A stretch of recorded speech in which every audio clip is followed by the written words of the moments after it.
որովհետև իմ կարծիքով իրականացվել է այլ տիպի հանցագործություն, քան ներկայացված է մեղադրանքում, եւ իմ կողմից ներկայացված ինչ որ ես ներկայացնում եմ գործի առկա նյութերի վրա։ Հիմա ես որ ասում եմ ոչ քննիչը ունեցել է օպերատիվ տվյալներ եւ մարդուն չի հրավիրել հարցաքննության, այդ ինչին է վերաբերում գործի նյութերի եւ դրա հանգամանքների։ Լավ, հենց դրանից է խոսքը։ Այս ապացույցները հենց դրան են վերաբերվում։ Հիմա որ 2023 թվականի հունվարի 5-ին դատախազը գրավոր դիտողություն է անում քննիչին իր պահանջները թերի կատարելու համար եւ գրում է հետեւյալը. վարույթ իրականացնող մարմինը ունենալով արդեն շուրջ 1.5 ամիս որևէ էական գործողություն չի կատարել նշված հանգամանքները հաստատելու կամ հերքելու ուղղությամբ։ Այս հաստատուղթը այս մասին վկայակու գործի նյութերում առկա է։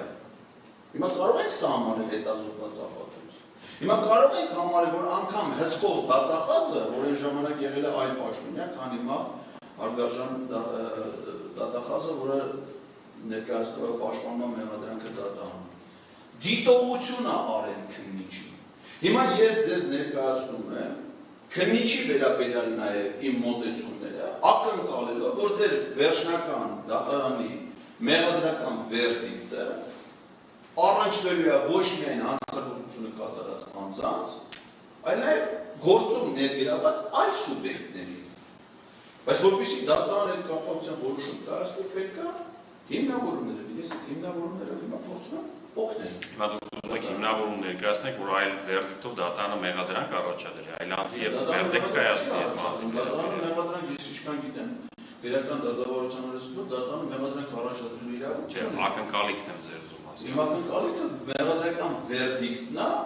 որը պիտի վերաբերվի ոչ միայն այն մարդկանց, ովքեր հիմա դատանում ունեն մեղադրելի կարգավիճակ, ընդ որում ըստ իրենց կատարած արարքի, այլ ոչ թե ըստ ներկայացված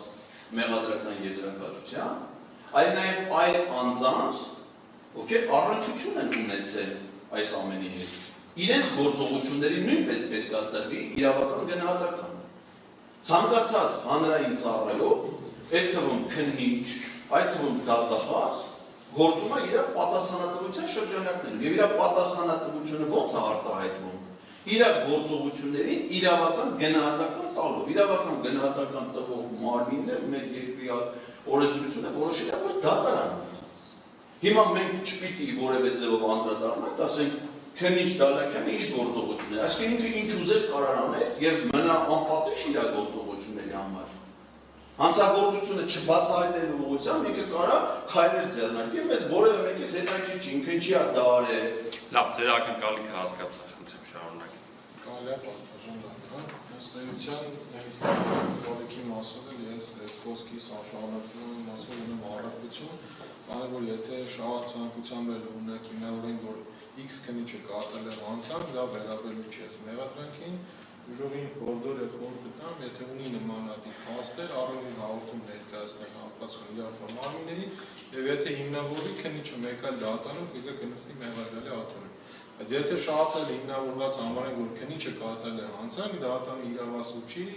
նշված անձին ենթարկել պատասխանատվության։ Հետևաբար գտնում եմ, որ խոսքի ենթակա է սահմանափակման եւ առարկում եմ նշված մասով պետական շահարկում։ Շատ լավ, դատանի կողմից արդեն իսկ մի քանի անգամ այդ եւ այլ մասերով ընդհատվեց եզրափակիչ ելույթը դժոխ կողմի եւ ասենց անընդհատ փորձում եմ բերեմ դատավարական տիրույթ այս եզրափակիչ ելույթը, բայց դժողը այսպես ասած համարում է եւ դուրս է գալիս այդ դատավարության տիրույթից։ Խնդրեմ եւս մեկ անգամ հա ձեր խոսքը բացառապես հետազոտված ապացույցների տիրույթում ներկայացնել, արգելի դժոխ։ Եվ ներգրավված մեղադրական շրջանակով պատվաժան դա։ Շարունակեմ, հա, արգելի մեղադրով։ Ես դեռևս չեմ ավարտել, թող խոսքս ավարտեմ, խոսքը վերաբերում է եւ դժողին եւ մեղադրողին։